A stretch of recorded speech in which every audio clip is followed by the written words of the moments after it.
Walk like an Egyptian, walk like an Egyptian.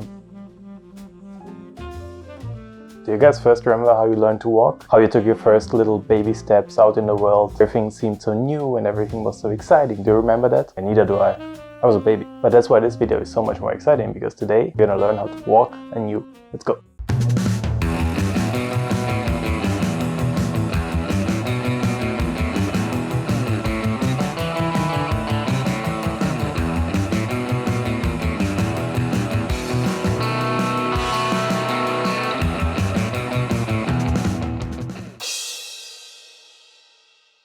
So welcome back to summer film school. We are now into week number 3. Recently got a new mic, so I hope the audio is better than in the first 2 videos. So if you're new here, basically the summer film school is something where we focus on one specific video skill / technique for 1 week to kind of improve our videography and cinematography and filmmaking skills. So it's always one skill per week that changes every Wednesday, and I always encourage you to basically go outside and shoot every day practicing this one skill for 1 week. So the first week was panning and tilting, the second week was manual focus. If you want to see those videos, they are down in the description below. And I always put together like a small list of readings so you get an idea of what we are talking about this week. Yeah, that's basically all. If you want further information, you can watch the first video that I did. And as always, I will first introduce the technique of this week, which will run into the next Wednesday, and then I'm gonna talk about some of the tips that I learned from shooting last week's technique, which was manual focus. So let's jump right into week number 3, which is gonna be about walking.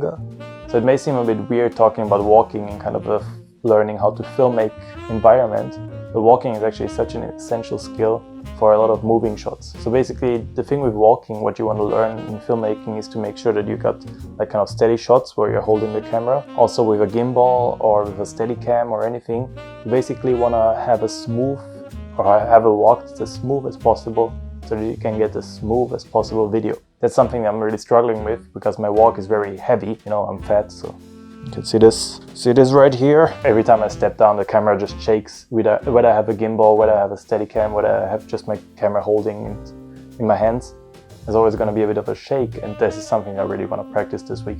So I really want to kind of improve my walking in the sense that I want to really kind of get this ninja walk that everybody's talking about, to really minimize the vibration, minimize the impact that I have while walking.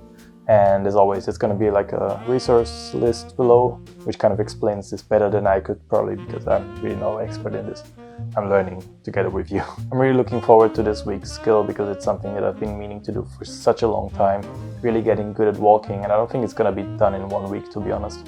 I think this is something that I will have to practice certainly for a lot longer, but I think kind of practicing it starting out this week gives me an idea of where I have to improve, which kind of techniques I can use to make my walks smoother and stuff like that. So I think it's a very good starting point with any of these techniques that we're going to talk about this summer.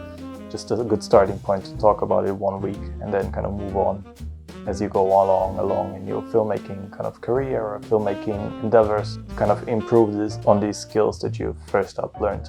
And yeah, I hope at the end of the next week I'm gonna have some valuable tips for you guys as well, maybe just a few little things that I can share with you, kind of improve your own walking. And if you have any other tips for walking on how to do it better, yeah, I'm happy to hear any suggestions in the comments below, because as I said, I'm really bad at it. So speaking of which, let's get to some tips of the last week. So last week was focused on manual focus. I went outside every day. I shot with my Sony camera, I shot with my Canon camera. I did a few things with the gimbal with like a manual follow focus. It was a lot of fun. And so I thought I would share maybe 3 tips kind of on what I discovered when shooting manual focus. So the first tip is kind of like a specific thing, is if you're doing a rack focus is kind of where you switch the focus in between a scene. And it can also work if you have, like, for example, an isolated subject and you kind of have an out of focus area at first and then you focus in. But the challenge with this is kind of nailing the focus on the end of the focus, kind of when you're out of focus going into the focus. One thing that I realized that what you can do is, if you have a subject that's really static or not moving in like a very specific pattern, what you can do is you can just focus in on the subject, maybe wait for like 3 to 5 seconds, and then you can just focus out. And then what you do is you just go into post,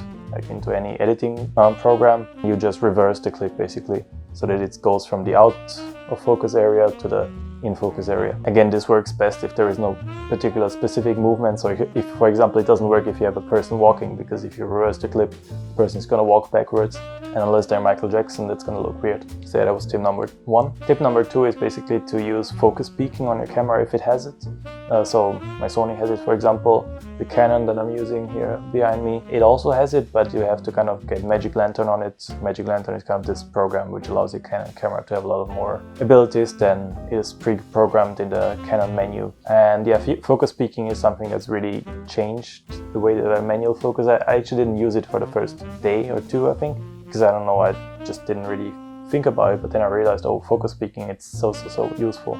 Basically, it gives you an outline on your camera screen of where your focus is hitting, which is really useful if you have like a small screen. It's very difficult to kind of determine whether your focus is hitting in the right place or not, but with focus peaking, you get a white outline kind of as soon as you hit the focus, and it's really useful. So if your camera has it, definitely enable it if you are shooting manual focus. And for tip number 3, last week's challenge was about improving manual focus, but I also said last week that maybe 90 to 95% of shots that you take can be done with autofocus, right? In modern cameras, because the autofocus is really good enough to get you most of the shots. And in fact, there were some shots that I really just kind of ruined by shooting manual this week. So I would say in most situations you can get away with like autofocus, but there were some specific situations where I would kind of recommend using manual focus. So one of those was, for example, the rack focusing. That's just not going to be possible with autofocus, because autofocus is just going to jump around and kind of doesn't know where to really focus. So if you have a specific scene where you want the focus to shift from one thing to the other,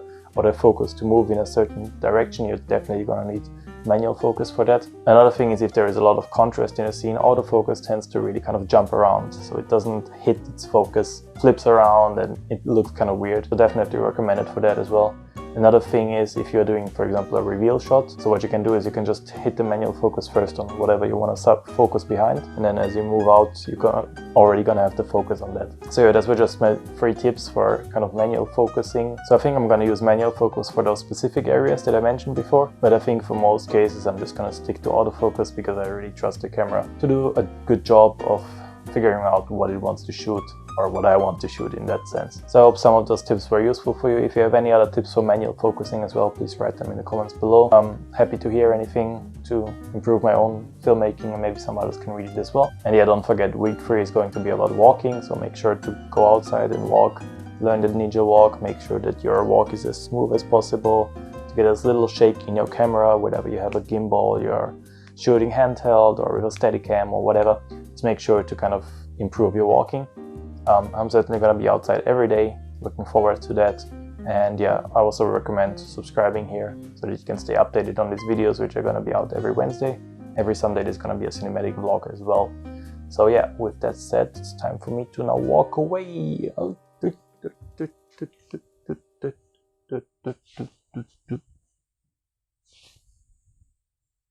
That was awkward.